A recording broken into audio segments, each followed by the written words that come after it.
अस्पताल के बिस्तर पर लेटी विमला जी की आंखें दरवाजे पर टिकी थीं। उन्हें विश्वास था कि उनका बेटा रमेश अभी लौटेगा। हर कदम की आहट पर वो गर्दन उठाती, फिर निराश होकर वापस लेट जाती। 1 घंटा बीत गया, 2 घंटे, शाम रात में बदलने लगी। तभी नर्स ने आकर पूछा, आपके साथ कोई नहीं है क्या? तो विमला जी ने धीमी आवाज में कहा, बेटा बाहर गया है, आता ही होगा। लेकिन फोन लगातार बंद आ रहा था। रात होते होते वार्ड लगभग शांत हो गया। सिर्फ मशीनों की बीप और कुछ मरीजों की कराह सुनाई दे रही थी। विमला जी को तेज दर्द हो रहा था। उन्होंने पानी मांगने की कोशिश की, लेकिन आवाज़ बहुत कमज़ोर थी। उसी समय झाड़ू लगाने वाला एक दुबला पतला लड़का वहां आया, जिसका नाम श्यामू था। उसने देखा कि बेड नंबर 10 पर लेटी बुजुर्ग महिला बार बार होठ हिला रही है। वो पास आया और झुककर बोला, अम्मा जी पानी चाहिए क्या? तो विमला जी ने बहुत मुश्किल से सिर हिलाया। श्यामू ने तुरंत गिलास उठाकर उन्हें सहारा देकर पानी पिलाया। पानी पिलाते ही विमला जी की आंखों में राहत के आंसू आ गए। बेटा मेरा रमेश आया क्या? उन्होंने कांपती आवाज़ में पूछा। तो श्यामू ने आसपास देखा, कोई नहीं था। उसने सच नहीं कहा और बोला, शायद बाहर होंगे, आप आराम करो। उस रात वो कई बार उनके पास आया, कभी चादर ठीक की, कभी तकिया सीधा किया, कभी नर्स को बुला लाया। ये सब उसकी ड्यूटी में नहीं था, लेकिन फिर भी वो कर रहा था। आधी रात को मोहिनी जी को तेज खांसी का दौरा पड़ा। वे घबराकर उठने की कोशिश करने लगी तो श्यामू दौड़कर आया, नर्स को बुलाया, पानी दिया तो धीरे धीरे उनकी सांसें सामान्य हुई। कुछ देर बाद विमला जी ने कमजोर हाथ बढ़कर श्यामू की कलाई पकड़ी और बोली, तू कौन है बेटा? मैं यहाँ सफाई करता हूँ अम्मा, मेरा नाम श्यामू है, उसने मुस्कुराकर कहा। तो विमला जी की आंखें भर आई। भगवान तेरा भला करे, बेटा तू ना आता तो मैं मर ही जाती। श्यामू कुछ पल चुप रहा, शायद उसे ऐसे शब्द सुनने की आदत नहीं थी। अगले दिन सुबह हुई तो वार्ड में चहल पहल शुरू हो गई। हर मरीज के पास कोई ना कोई रिश्तेदार था। कोई नाश्ता दे रहा था, कोई दवा ले रहा था, कोई बात कर रहा था। सिर्फ एक बेड ऐसा था जहाँ कोई नहीं आया। श्यामू ने देर से देखा, विमला जी दरवाजे की तरफ देखे जा रही थी। उम्मीद भरी आंखों में चिंता थी। दोपहर तक भी कोई नहीं आया। उन्होंने धीरे से पूछा, बेटा मेरे रमेश को फ़ोन कर देगा? तो श्यामू ने नंबर मिलाया, फ़ोन स्विच ऑफ था। उसने फिर कोशिश की, वही जवाब पहली बार। विमला जी की आंखों में डर उतर आया। उन्होंने बुदबुदाकर कहा, शायद रास्ते में होंगे, लेकिन शाम तक कोई नहीं आया। दरअसल विमला जी के बेटे और बहू ने अस्पताल से निकलते ही टैक्सी ली थी। रास्ते में बहू रचना ने साफ कह दिया था कि हम ये जिम्मेदारी नहीं उठा सकते। महीने अस्पताल में पड़े रहेंगे तो हमारा क्या होगा? घर बेचकर नए शहर जाना है। रमेश चुप रहा, फिर धीरे से बोला, शायद कोई संस्था संभाल लेगी। और उसी के साथ उन्होंने अपना फ़ोन बंद कर दिया। उधर अस्पताल में विमला जी की हालत बिगड़ती जा रही थी। बीमारी से ज़्यादा अकेलापन से रात होते होते उन्होंने रोते रोते आंखें बंद कर ली। श्यामू फिर चुपचाप उनके पास आया। उसने देखा तकिया भीग चुका था। वो धीरे से बोला, अम्मा कुछ खाओगी? मैं कैंटीन से दलिया लाया हूँ। विमला जी ने उसकी तरफ देखा। उस नज़र में एक अजीब सा खालीपन था। उन्होंने बहुत ही धीमी आवाज़ में कहा, मेरा बेटा नहीं आया ना? श्यामू के पास कोई जवाब नहीं था। उसने बस चुपचाप कटोरी उनके सामने रख दी। कुछ और खाने के बाद उन्होंने उसका हाथ पकड़ लिया और बोली, बेटा तू चला जाएगा तो मैं फिर अकेली हो जाऊंगी। विमला जी की आवाज़ इतनी कमज़ोर थी जैसे हर शब्द उनके अंदर से टूट कर बाहर आ रहे हों। श्यामू का हाथ उनकी उंगलियों में फंसा हुआ था। उसने धीरे से अपना दूसरा हाथ उनके हाथ पैर रख दिया और बोला, मैं यहीं हूँ अम्मा, कहीं नहीं जा रहा। ये सुनते ही विमला जी की आंखों से आंसू बह निकले। शायद कई घंटों बाद उन्हें पहली बार किसी अपने जैसा एहसास हुआ था। उस रात श्यामू अपनी ड्यूटी खत्म होने के बाद भी वार्ड से गया नहीं। उसने कोने में रखी टूटी कुर्सी खींची और वहीं बैठ गया। बीच बीच में उठकर देखा, अम्मा सो रही हैं या जाग रही हैं, सांस ठीक से चल रही है या नहीं, पानी चाहिए या नहीं। करीब आधी रात को विमला जी अचानक घबरा कर बैठी। रमेश रमेश, वो हाँफते हुए बोली। श्यामू तुरंत पास आया। अम्मा मैं हूँ, डरिए मत। उन्होंने उसे पहचानने में कुछ पल लगाए, फिर बोली, मुझे लगा मेरा बेटा आया है। श्यामू के दिल में जैसे कुछ चुभ गया। उसने धीरे से उसका सिर हिलाया, आप आराम करो, मैं यहीं हूँ। सुबह होने से पहले ही नर्स ने उसे देख लिया। अरे तुम अभी तक यहीं हो? तुम्हारी ड्यूटी तो खत्म हो गई थी ना? श्यामू घबरा गया। मैडम ये अम्मा अकेली हैं इसलिए। नर्स कुछ पल उसे देखती रही, फिर बिना कुछ कहे चली गई। सुबह जब वार्ड में नाश्ता बटा तो श्यामू खुद लाइन में लगकर 2 ब्रेड और एक केला ले आया। प्लेट विमला जी के सामने रखी तो वो उसे देखती रह गई। तूने खाया? उन्होंने पूछा। हाँ अम्मा, मैं खा चुका हूँ, उसने झूठ बोल दिया। उन्होंने आधी ब्रेड तोड़ी और उसकी तरफ बढ़ाई। बेटा पहले तू खा, श्यामू ने सिर हिला दिया। लेकिन विमला जी ने जिद की तो आखिर उसने छोटा सा टुकड़ा ले ही लिया। उस पल दोनों के बीच एक अजीब सा रिश्ता बन रहा था, बिना नाम का, बिना खून का, लेकिन सच्चा। पूरा दिन बीत गया पर कोई भी मिलने नहीं आया। दोपहर में डॉक्टर राउंड पर आए। उन्होंने फाइल देखी और पूछा, इनके अटेंडेंट कहाँ हैं? नर्स ने कहा, कोई नहीं आता मैडम, कल से अकेली हैं। डॉक्टर की भौहें सिकुड़ गईं। बेटा, बहू थे ना जी, लेकिन वापस नहीं आए डॉक्टर। कुछ पल चुप रहे, तभी उनकी नज़र पास खड़े श्यामू पर गई। तुम यहाँ क्या कर रहे हो श्यामू? घबरा गया। सर, मैं सफाई करता हूँ, पर ये अकेली हैं। डॉक्टर ने उसे ध्यान से देखा। उस नज़र में सख्ती कम हैरानी ज़्यादा थी। ठीक है, लेकिन अपना काम भी करो, कहकर वो आगे बढ़ गए। शाम को श्यामू फिर आया। इस बार उसके हाथ में छोटा सी पॉलीथीन, अंदर 2 सेब और 1 संतरा था। अम्मा जी, फल खाओगी? विमला जी ने चौंक कर पूछा। कहाँ से लाया बेटा? बस ले आया। उसने बात टाल दी। असल में वो फल उसने अपने पैसों से खरीदे थे। उस दिन उसने खुद खाना नहीं खाया था। फल खाते खाते विमला जी धीरे धीरे बोलने लगी। उन्होंने अपने गांव की बातें बताईं कि कैसे रमेश बचपन में बहुत शरारती था, कैसे स्कूल नहीं जाना चाहता था, कैसे बुखार में रात भर उनकी गोद में सोता था।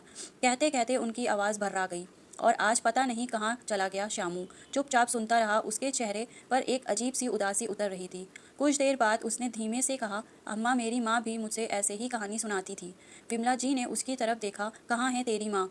श्यामू की आंखें झुक गईं। नहीं है, बहुत साल पहले ही बीमारी में चली गई थी। पैसे नहीं थे इलाज के लिए। विमला जी ने उसके सिर पर हाथ रखा। बेटा, तूने बहुत दुख देखा है। श्यामू की आंखें भर आईं, लेकिन उसने तुरंत चेहरा दूसरी तरफ कर लिया। उस दिन के बाद वो सिर्फ मदद नहीं कर रहा था, वो उनके पास बैठने लगा, बातें करने लगा, उन्हें हंसाने की कोशिश करने लगा। जब वो सोती तो वो चुपचाप उठ काम कर लेता और फिर वापस आ जाता। अगले दिन विमला जी ने उसे बुलाया। श्यामू, इधर आओ। पास आया तो उन्होंने अपने तकिए के नीचे से एक छोटा सा कपड़े का थैला निकाला। इसमें कुछ पैसे हैं, रख ले बेटा, फल वगैरह लाने के लिए काम आएंगे। श्यामू पीछे हट गया। नहीं अम्मा, मुझे नहीं चाहिए। ले लो, मेरा दिल कहेगा कि मैं तुझ पर बोझ नहीं हूँ। श्यामू ने सिर हिलाया। आप बोझ नहीं हो अम्मा, माँ कभी बोझ नहीं होती। ये सुनते ही विमला जी का चेहरा काँप गया। उनके होंठ हिले, लेकिन आवाज़ नहीं निकली। फिर अचानक उनकी आंखों से आंसू बहने लगे। उन्होंने दोनों हाथों से उसका चेहरा पकड़ लिया। भगवान तुझे खुश रखे बेटा, तू सच में बहुत अच्छा है। श्यामू अब खुद को रोक नहीं पाया। उसने धीरे से उनका हाथ अपने सिर पर रख दिया। उस पल पहली बार विमला जी ने किसी को बेटे की तरह आशीर्वाद दिया, और पहली बार श्यामू ने किसी को माँ की तरह महसूस किया। रात गहराने लगी। बाकी मरीजों के पास उसके लोग बैठे थे, लेकिन विमला जी के पास श्यामू के अलावा कोई नहीं था। सोने से पहले विमला जी ने धीमे से कहा, बेटा, अगर तू सच में मेरा बेटा होता ना, तो मैं भगवान से कुछ और नहीं मांगती। ये सुनते ही श्यामू का दिल जैसे अंदर से हिल गया। उसने कभी सोचा भी नहीं था कि कोई उसे इस तरह देखेगा, जिसमें अपनापन हो, भरोसा हो और माँ जैसा प्यार हो। उसने धीमे से कहा, अम्मा, बेटा बनने के लिए जन्म लेना ज़रूरी नहीं होता, साथ देना ज़रूरी होता है। विमला जी ने उसकी तरफ देखा। उनकी आंखों में पहली बार दर्द के साथ सुकून भी था। अगले दिन से श्यामू की ज़िंदगी बदल गई। अब वो सिर्फ सफाई करने वाला लड़का नहीं था, वो बेड नंबर 10 की जिम्मेदारी बन गया था। ड्यूटी खत्म होने के बाद भी वो वहीं रुकता। सुबह जल्दी आ जाता, नर्सों से पूछता कि रात कैसी बीती। कुछ स्टाफ को ये अच्छा नहीं लगा। एक वार्ड बॉय ने ताना मारा, बहुत सेवा कर रहा है, कहीं संपत्ति वंपत्ति तो नहीं लिखवानी। श्यामू ने कोई जवाब नहीं दिया। उसने बस चुपचाप फर्श साफ करना जारी रखा, लेकिन ये बात डॉक्टर तक भी पहुंच गई। उसी दिन उन्होंने श्यामू को अपने केबिन में बुलाया। तुम रोज़ उस मरीज़ के पास क्यों रहते हो? उन्होंने सीधे पूछा। तो श्यामू घबरा गया, लेकिन झूठ नहीं बोला। सर, वो अकेली हैं, कोई देखने वाला नहीं है। लेकिन तुम उनके क्या लगते हो? श्यामू कुछ पल चुप रहा, फिर धीरे से बोला, कुछ नहीं, बस इंसान हूँ। डॉक्टर उसकी आंखों में देखते रहे थे। वहाँ ना कोई लालच था, ना दिखावा, सिर्फ सच्चाई थी। तुम्हारे घर में कौन है? उन्होंने पूछा। कोई नहीं, अकेला रहता हूँ। कहते हुए श्यामू की नज़र झुक गई। कमरे में कुछ पल के लिए सन्नाटा छा गया। डॉक्टर ने धीरे से कहा, तो तुम इसलिए उस महिला की मदद कर रहे हो? श्यामू ने सिर हिलाया। मैं नहीं चाहता कोई माँ अकेली ऐसी पड़ी रहे। डॉक्टर की आवाज़ अब पहले जैसी सख्त नहीं रही। ठीक है, लेकिन ध्यान रखना, तुम्हारी नौकरी पर असर नहीं पड़ना चाहिए। श्यामू ने राहत की सांस ली। उस दिन शाम को जब वो वार्ड में पहुंचा तो विमला जी बेचैन थी। तू आया नहीं बेटा, मुझे लगा तू भी चला गया। श्यामू मुस्कुराया। अरे अम्मा, मैं कहाँ जाऊँगा आपको छोड़कर। उन्होंने उसका हाथ पकड़ लिया, जैसे डर हो कि वो सच में चला ना जाए। आज बहुत डर लग रहा है, रात भर नींद नहीं आई, उन्होंने कहा। श्यामू ने तकिया ठीक किया, पानी दिया और बोला, मैं आज यहीं बैठूंगा, आप आराम करो। धीरे धीरे उनकी सांसें सामान्य हुई। कुछ देर बाद उन्होंने अचानक पूछा, बेटा, तेरी शादी नहीं हुई? तो श्यामू हंस पड़ा। अम्मा, मेरे पास खुद का पेट भरने के पैसे मुश्किल से होते हैं, शादी कौन करेगा मुझसे? विमला जी ने गंभीर होकर कहा। पैसे से घर चलता है बेटा, पर परिवार तो प्यार से चलता है। लेकिन ये बात मेरा बेटा नहीं समझ पाया। कहते कहते उनकी आवाज़ भर्रा गई। अचानक उनकी सांसें तेज़ होने लगीं। मशीन की आवाज़ बदल गई। श्यामू घबरा गया। नर्स, वो ज़ोर से चिल्लाया, नर्स, और डॉक्टर दौड़कर आए। ऑक्सीजन लगाया, इंजेक्शन दिए गए। कुछ मिनट बहुत भारी थे, जैसे समय रुक गया हो। श्यामू दरवाजे के बाहर खड़ा काँप रहा था। कुछ देर बाद डॉक्टर बाहर आए। अभी खतरा टल गया है, लेकिन हालात नाजुक हैं। श्यामू की आंखों में आंसू आ गए। सर, ये ठीक हो जाएंगे ना? डॉक्टर ने सीधे जवाब नहीं दिया, बस कहा, इनको देखभाल और सहारे की बहुत ज़रूरत है। श्यामू वापस अंदर गया। विमला जी की आंखें खुली थीं। उन्होंने उसे देखा तो हल्की सी मुस्कान आई। तू गया नहीं? उन्होंने पूछा तो श्यामू ने सिर हिलाया। मैं यहीं हूँ अम्मा। तो विमला जी ने कांपते हाथ से उसका सर हिलाया और बोली, बेटा, अगर मुझे कुछ हो जाए तो मुझे अकेला मत छोड़ना। यह सुनकर श्यामू की आंखों से आंसू बह निकले। ऐसा मत बोला अम्मा, आपको कुछ नहीं होगा। भगवान ने मुझे दूसरा बेटा भेज दिया है, अब डरना नहीं। उस रात श्यामू ने आंख तक नहीं झपकी। वो पूरी रात उनके पास बैठा रहा। जब उसकी सांसें तेज़ होती हैं तो वो नर्स को बुलाता है, जब वो जागती हैं तो पानी देता, जब वो सोती हैं तो बस उन्हें देखता रहता। अगले दिन सुबह की हल्की रोशनी खिड़की से अंदर आ रही थी। विमला जी ने धीमी आवाज़ में कहा, श्यामू, अगर मैं ठीक हो गई ना तो तुम्हें अपने साथ घर ले जाऊंगी। श्यामू कुछ पल उन्हें देखता रहा। उस वाक्य में एक माँ की चाहत थी, फिर से परिवार बनने की चाहत, किसी अपने के साथ जीने की उम्मीद। उसने हल्की मुस्कान के साथ कहा, पहले आप ठीक हो जाओ अम्मा, फिर जहाँ कहोगी वहाँ चलूँगा। विमला जी की आंखें बंद हो गईं, लेकिन चेहरे पर संतोष था। शायद कई दिनों बाद उन्हें भविष्य का कोई सपना दिखाई दिया। शाम होते होते विमला जी ने धीरे से आंखें खोली। श्यामू जी, अम्मा, मैं यहीं हूँ, उसने तुरंत जवाब दिया। और विमला जी ने बहुत मुश्किल से अपना हाथ उठाया और उसके सिर पर रख दिया।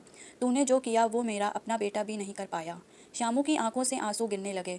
उसने उनका हाथ कसकर पकड़ लिया। मैंने भगवान से कभी कुछ नहीं मांगा, लेकिन आज मांग रही हूँ। विमला जी ने रुककर कहा, अगर मुझे बचा लिया तो इस बच्चे को खुश रखना। श्यामू अब खुद को संभाल नहीं पा रहा था। वो झुक गया ताकि उनके आंसू उसे दिखाई ना दें। कुछ देर बाद उन्होंने बहुत धीमी आवाज़ में कहा, मेरे बैग में एक पुराना डिब्बा है। श्यामू ने बैग से छोटा सा टिन का डिब्बा निकाला। खोला तो अंदर एक पुरानी चैन और कुछ मुड़े हुए कागज़ थे। ये रमेश के बचपन की निशानी है, मैंने संभाल कर रखी थी। सोचा था बाद में दूंगी। उनकी आवाज़ टूट गई। अब इसे तू रख ले बेटा। श्यामू पीछे हट गया। नहीं अम्मा, ये आपका है, अब मेरा कौन है बेटा? विमला जी ने शांत स्वर में पूछा। तो श्यामू के पास कोई जवाब नहीं था। उन्होंने खुद उसकी हथेली खोलकर वो चेन उसमें रख दी।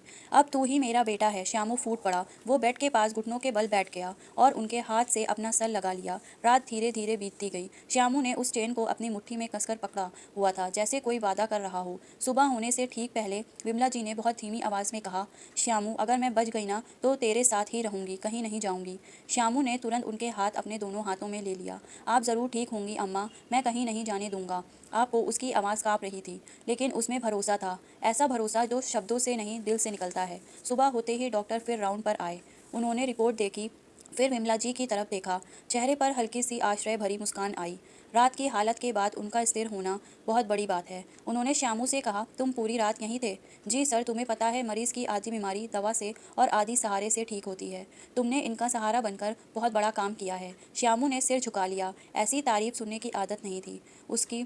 अगले 2 दिन में धीरे धीरे चमत्कार जैसा बदलाव दिखने लगा। विमला जी बैठने लगीं, थोड़ा बहुत खुद से खाने लगीं, और सबसे बड़ी बात, अब उनके चेहरे पर डर नहीं था। तीसरे दिन डॉक्टर आए। माता जी, आपको वृद्ध आश्रम जाना होगा, आपके बेटे बहू नहीं आएंगे, आपको कल शिफ्ट करना होगा। उन्होंने औपचारिक आवाज़ में कहा तो विमला जी चुप रहीं। फिर धीरे से कहा, मैं कहीं नहीं जाऊंगी। पास में खड़े वृद्ध आश्रम के संचालिका चौकी, लेकिन आपके पास रहने वाला कोई नहीं है। तभी श्यामू आगे आया। उसकी आवाज़ धीमी थी लेकिन साफ, अगर ये चाहे तो मेरे साथ चल सकता है। कमरे में जैसे सब कुछ रुक गया। संचालिका ने आशीर्वाद से पूछा, तुम कहाँ रखोगे इन्हें? मेरा घर छोटा है लेकिन दिल से रखूंगा। श्यामू ने बिना झिझक कहा। डॉक्टर वो वहीं खड़े थे, ध्यान से उसे देख रहे थे। तुम समझते हो इसका मतलब क्या है? ये जिम्मेदारी है जिंदगी भर की। श्यामू ने एक पल भी नहीं सोचा। मैं जिम्मेदारी से नहीं डरता सर, अकेलेपन से डरता हूँ, और इन्हें फिर अकेला नहीं छोड़ सकता। विमला जी की आंखों से आंसू बहने लगे। डॉक्टर ने भी सहमति दे दी। शायद उन्होंने भी समझ लिया था कि ये फैसला नियमों से नहीं, इंसानियत से हो रहा है। अगले दिन डिस्चार्ज की तैयारी होने लगी। श्यामू बाहर से सस्ती लेकिन साफ साड़ी लेकर आया। अम्मा, ये पहन लो, नई जिंदगी के लिए। विमला जी ने साड़ी को छूकर देखा, जैसे वो कोई अनमोल चीज़ हो। जब उन्हें व्हील चेयर पर बाहर लाया गया तो अस्पताल के कई स्टाफ खड़े थे। कुछ की आंखें नम थीं। डॉक्टर ने उनके कंधे पर हाथ रखकर, आप भाग्यशाली हैं, आपको सच्चा बेटा मिल गया। विमला जी ने मुस्कुराकर कहा, नहीं डॉक्टर साहब, भगवान ने मुझे नया जन्म दिया है।